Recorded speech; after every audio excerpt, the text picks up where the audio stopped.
Hi hello ನಮಸ್ಕಾರ, welcome back to my YouTube channel. ಇವತ್ತೇನು topic ಏನಂತಂದರೆ, ಮೊನ್ನೆ ಒಂದು ಘಟನೆ ನಡೀತು ನಮ್ಮ ಮುಂಬೈನಲ್ಲಿ, ನಮ್ಮ ವಾಣಿಜ್ಯ ನಗರಿ ಮುಂಬೈನಲ್ಲಿ ಒಂದು ಘಟನೆ ನಡೀತು. ಏನು ಘಟನೆ ಅಂತಂದರೆ, ಒಬ್ಬ ಅಜ್ಜ ಒಬ್ಬ ಅಜ್ಜಿ ಏನು ಮಾಡ್ತಾರೆ ಅಂತಂದರೆ, ಒಂದು ಗೋಲ್ಡ್ ಶಾಪಿಗೆ ಹೋಗ್ತಾರೆ, ಅಂದರೆ ಬಂಗಾರದ ದುಕಾನ್ಗೆ ಹೋಗ್ತಾರೆ. ಯಾಕಂತಂದರೆ ಅಜ್ಜ ತನ್ನ ಪತ್ನಿಗೋಸ್ಕರ ಒಂದು ಸರ ಮತ್ತು ಕಿವಿಯ ಓಲೆಗಳನ್ನು ಉಡುಗೊರೆಯಾಗಿ ಕೊಡಬೇಕಂತ ಹೇಳಿ ಅವರು ಕೂಡಿಟ್ಟ ಹಣವನ್ನು ತಗೊಂಡು ಅವರು ಗೋಲ್ಡ್ ಶಾಪ್ಗೆ ಬರ್ತಾರೆ. ಗೋಲ್ಡ್ ಶಾಪ್ನಲ್ಲಿ ಬಂದಾಗ ಒಂದು ಸರ ಮತ್ತು ಕಿವಿಯ ಓಲೆಗಳನ್ನು ಅವರು ಅಂದರೆ ಚಾಯ್ಸ್ ಮಾಡ್ತಾರೆ. ಆವಾಗ ಓನರ್ ಏನು ಮಾಡ್ತಾನೆ ಅಂತಂದರೆ ಅವರಿಗೆ ತೋರಿಸ್ತಾ ಇರ್ತಾನೆ, ಇದು ಇಷ್ಟು ಅಂಥೇಳಿ. ಆ ಶಾಪಿಗೆ ಮೊದಲು ಕೂಡ ಆ ಕಸ್ಟಮರ್ ಆಗಿ ಅಜ್ಜ ಅಜ್ಜಿ ಬಂದಿದ್ದರಂತೆ. ಆ ಓನರ್ ಹೇಳ್ತಕ್ಕಂಥ ಮಾತು ಒಂದು ಮಾನವೀಯತೆ ಘಟನೆ ಇದು. ಅಂದರೆ ಇವಾಗಿನ ಜನ್ರೇಷನ್ನಲ್ಲಿ ದುಡ್ಡಿದ್ರೆ ಎಲ್ಲ ಅಂತ ಹೇಳಿದೆ. ಅದಕ್ಕೆ ದುಡ್ಡಿನ ಮುಖಾಂತರನೂ ಖುಷಿ ಕೊಡ್ಬೋದು, ದುಡ್ಡು ಇಲ್ಲದೆ ಕೂಡ ಖುಷಿ ಕೊಡ್ಬೋದು ಅನ್ನೋದು ಇದು ಒಂದು ಅಚ್ಚುಕಟ್ಟಾದ ನಮಗೆ ಒಂದು ಫಾರ್ ಎಕ್ಸಾಂಪಲ್. ಅಂದರೆ ಜೀವನದಲ್ಲಿ ಕಲಿಬೇಕಾಗಿರ್ತಕ್ಕಂಥದ್ದು ಈ ಥರ ಮೆಸೇಜಿಂದ ನಾವು ಆವಾಗ ಸರ ಚಾಯ್ಸ್ ಮಾಡ್ತಾರೆ, ಕೊರಳಲ್ಲಿ ಇರ್ತಕ್ಕಂಥದ್ದು ಮತ್ತು ಕಿವಿಯಲ್ಲಿರ್ತಕ್ಕಂಥ ಓಲೆಗಳನ್ನು ಪಸಂದ್ ಮಾಡ್ತಾರೆ ಅಜ್ಜ ಅಜ್ಜಿ ಕೂಡಿ.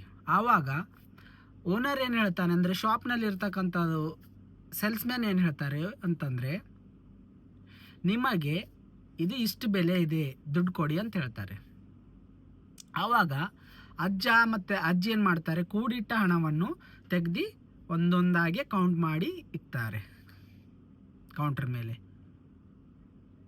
ಮತ್ತೆ ಇನ್ನು ದುಡ್ಡು ಬೇಕಾದಾಗ ಚೀಲ ಅವರ ಪರ್ಸಿಂದ ತೆಗಿತಾ ಇದ್ದಾಗ ಆವಾಗ ಹೇಳ್ತಾರೆ ಒಂದು ಗೋಲ್ಡ್ ಶಾಪಿನ ಒಂದು ಮ್ಯಾನೇಜರು,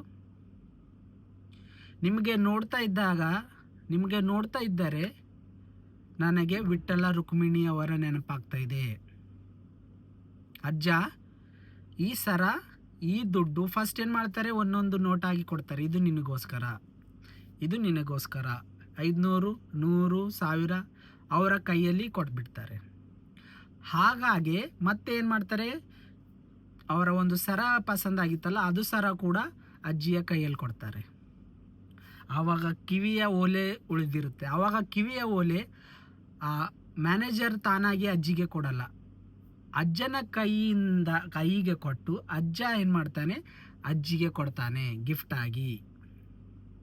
ಆವಾಗ ಆ ಕಂಪನಿಯ ಓನರ್ ಏನು ಹೇಳ್ತಾರೆ ಅಂತಂದರೆ, ನನಗೆ ದುಡ್ಡು ಬೇಡ, ಇದು ಏನಪ್ಪ ಅಂದರೆ ನನ್ನ ಒಂದು ಖುಷಿಯಿಂದ ಕೊಡ್ತಾ ಇದ್ದೀನಿ, ನಾನು ನಿಮ್ಮಲ್ಲಿ ದೇವರನ್ನು ಕಾಣ್ತಾ ಇದ್ದೀನಿ ಅಂಥೇಳಿ ಕಂಪನಿಯ ಒಂದು ಗೋಲ್ಡ್ ಶಾಪಿನ ಮಾಲೀಕ ಏನು ಹೇಳ್ತಾನೆ, ಬೇಡ ಅಂತ ಹೇಳ್ತಾನೆ ದುಡ್ಡು. ಆವಾಗ ಅಜ್ಜ ಅಜ್ಜಿ ಏನು ಹೇಳ್ತಾರೆ ಅಂದರೆ, 1,000 ರೂಪಾಯಿ ಆದರೂ ತಗೋ ಮಗನೇ, 1,000 ಆದರೂ ರೂಪಾಯಿ ತಗೊಳ್ಳಿ, ಹಾಗೆ ಬೇಡ ಬೇಡ ಮಗ, ನೀನು ಕೂಡ ಕೆಲಸ ಮಾಡ್ತಾಯಿದ್ದಿ ಅಂದಾಗ ಆ ಶಾಪಿನ ಆ ಅಜ್ಜಿ ಏನು ಮಾಡ್ತಾರೆ, 200, 500 ರೂಪಾಯಿ ನೋಟ್ ಕೊಡ್ತಾರೆ. ಆವಾಗ ಅವ್ರು ಏನು ಹೇಳ್ತಾರೆ ಅಂತಂದರೆ, ನನಗೆ 1,000 ರೂಪಾಯಿ ಬೇಡ, 500 ರೂಪಾಯಿ ಬೇಡ, 100 ರೂಪಾಯಿ ಬೇಡ, 10 ರೂಪಾಯಿ ನಿಂದು ಅಜ್ಜಿ, 10 ರೂಪಾಯಿ ನಿಂದು ಅಜ್ಜ, ಇವು 20 ರೂಪಾಯಿ ಮಾತ್ರ ಸಾಕು ನನಗೆ, ಬಟ್ ನಿಮ್ಮ ಆಶೀರ್ವಾದ ಬೇಕು ನನಗೆ, ಅದೃಷ್ಟ ದುಪ್ಪಟ್ಟು ನಾನು ಗಳಿಸ್ಬೋದು, ನಾನು ನಿಮ್ಮಲ್ಲಿ ದೇವರನ್ನು ಕಾಣ್ತಾ ಇದ್ದೀನಿ ಅಂದಾಗ ಅಜ್ಜ ಅಜ್ಜಿಯ ಕಣ್ಣಲ್ಲಿ ನೀರು ಬರುತ್ತೆ. ಅದು ಖುಷಿಯಾಗಿರ್ತಕ್ಕಂಥ ಕಣ್ಣೀರು ಬರುತ್ತೆ. ಇವಾಗಿನ ಸಮಾಜದಲ್ಲಿ ತಂದೆ ತಾಯಿಗೆ ನೋಡ್ಕೊಳ್ಳೋದು ಸಮಯ ಇಲ್ಲ.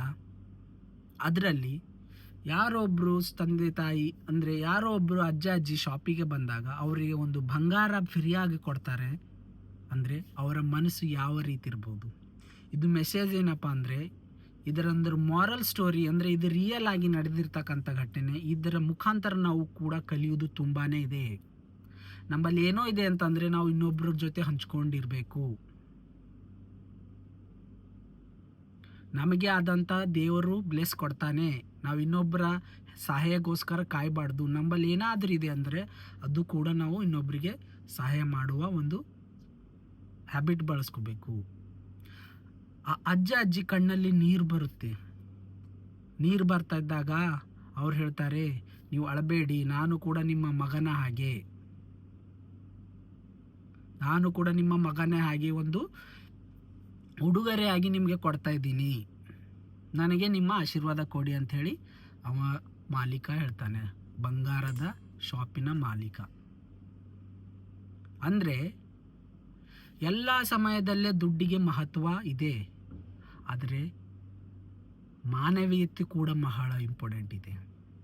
ಅಜ್ಜಿ ಎಷ್ಟೋ ವರ್ಷದಿಂದ ಕೂಡಿಟ್ಟ ಹಣವನ್ನು ಅಜ್ಜ ತನ್ನ ಪತ್ನಿಗೋಸ್ಕರ ಬಂಗಾರದ ಸರ ಕೊಡಿಸ್ಬೇಕಂತೇಳಿ ಶಾಪಿಗೆ ಬಂದಾಗ ಶಾಪಲ್ಲಿ ಇರ್ತಕ್ಕಂಥ ಓನರ್ ಏನು ಮಾಡ್ತಾನೆ ಅಂದರೆ ಈ ರೀತಿಯಾಗಿ ಸಹಾಯ ಮಾಡ್ತಾನೆ. ಈ ಒಂದು ವಿಡಿಯೋ ಇಡೀ ದೇಶದಲ್ಲಿ ವೈರಲ್ ಆಗಿದೆ. ಒಂದು ಒಳ್ಳೆಯ ಮೆಸೇಜ್ ಇದು. ಇಂಥ ಒಂದು ಒಳ್ಳೆಯ ಮೆಸೇಜ್ಗೆ ನಾವು ಕೂಡ ಕೈ ಜೋಡಿಸ್ಬೇಕು, ನಾವು ಕೂಡ ಈ ರೀತಿ ದಾರಿಯಲ್ಲಿ ಹೋಗಬೇಕು. ಕೆಟ್ಟವ್ರು ಮಾಡ್ಲಿಕ್ಕಂತೇಳಿ ದುನಿಯಾದಲ್ಲಿದ್ದಾರೆ, ಅಂದರೆ ಒಳ್ಳೆಯದು ಕೂಡ ಮಾಡಬೇಕಾಗಿದ್ರೆ ಅಂದರೆ ಒಬ್ಬಟ್ಟಿಯಾಗಿ ಮಾಡಬೇಕು. ಇದ್ರ ಮುಖಾಂತರ ನಾವು ಕೂಡ ಮೋಟಿವ್ ಆಗಿ ತಗೊಂಡು ನಮ್ಮ ಜೀವನದಲ್ಲೂ ಕೂಡ ಏನೋ ಒಂದು ಸಾಧನೆ ಮಾಡಿ ನಮ್ಮಿಂದ ಇನ್ನೊಬ್ಬರಿಗೆ ಸಹಾಯವಾಗುವವರೆಗೆ ಬೆಳಿಬೇಕು. ಬೆಳೆದು ಇನ್ನೊಬ್ಬರಿಗೆ ಸಹಾಯ ಮಾಡಲಿಕ್ಕೆ ನಾವು ಕೂಡ ಪ್ರಯತ್ನ ಮಾಡಬೇಕು. ಯಾಕಂದರೆ ಸೋಷಿಯಲ್ ಮೀಡಿಯಾ, ಈ ಸೊಸೈಟಿ ಹೇಗಿದೆ ಅಂತಂದರೆ ಎಷ್ಟೇ ಕೊಡ್ತಾ ಇದ್ರೂ ನಮಗೆ ಸಾಕಾಗಲ್ಲ. ಆದರೆ ನಮ್ಮ ಒಂದು ಕಠಿಣ ಪರಿಶ್ರಮ ಯಾವುದೋ ಒಂದು ಕೆಲಸದಲ್ಲಿ ನುಗ್ಗಿ ಏನೋ ಮಾಡ್ತಾ ಇದ್ದಾಗ ನಮಗೆ ಒಳ್ಳೆತನವನ್ನು ನಾವು ಬಯಸಿ ಒಳ್ಳೆಯದಾಗಿ ಕೆಲಸ ಮಾಡ್ತಾ ಹೋದಾಗ ದೇವರು ಕೂಡ ನಮ್ಮ ಜೊತೆ ಇರ್ತಾನೆ. ಇದು ನಾನು ನಂಬಿರ್ತಕ್ಕಂಥದ್ದು. ನಮ್ಮ ಒಳ್ಳೆತನ ಯಾವಾಗಲೂ ಒಳ್ಳೆಯದೇ ಆಗಿರುತ್ತೆ. ಅದು 1000 ಜನ ಬಂದು ಅದಕ್ಕೆ ಒಳ್ಳೆತನಕ್ಕೆ ನಮ್ಮ ಶತ್ರುವಾಗಿ ನಮ್ಮ ಗುರಿಯನ್ನು ನಾಶ ಮಾಡೋಕ್ಕೆ ಬಂದರೂ ಕೂಡ ನಮ್ಮ ಒಳ್ಳೆತನ ಅದಕ್ಕೆ ಫೈಟ್ ಮಾಡಿ ನಾವು ಗೆಲ್ತೀವಿ. ಅದಕ್ಕೋಸ್ಕರ ಇಂಥ ಒಂದು ಏನು ಒಳ್ಳೆಯ ಮೆಸೇಜ್ ಕೂಡ ಆಗ್ತಾಯಿದೆ ನಮ್ಮ ಇಂಡಿಯಾದಲ್ಲಿ. ಅವರ ಆಶೀರ್ವಾದದಿಂದ ಈಗ ಆ ಶಾಪಿನ ಓನರ್ ಫುಲ್ಲು ಒಂದು ವೈರಲ್ ಆಗಿಬಿಟ್ಟ. ಅಂದರೆ ಒಂದು ಮಾನವೀಯತೆಗೆ ಸಾಕ್ಷಿ ಆಯಿತು. ಧನ್ಯವಾದಗಳು.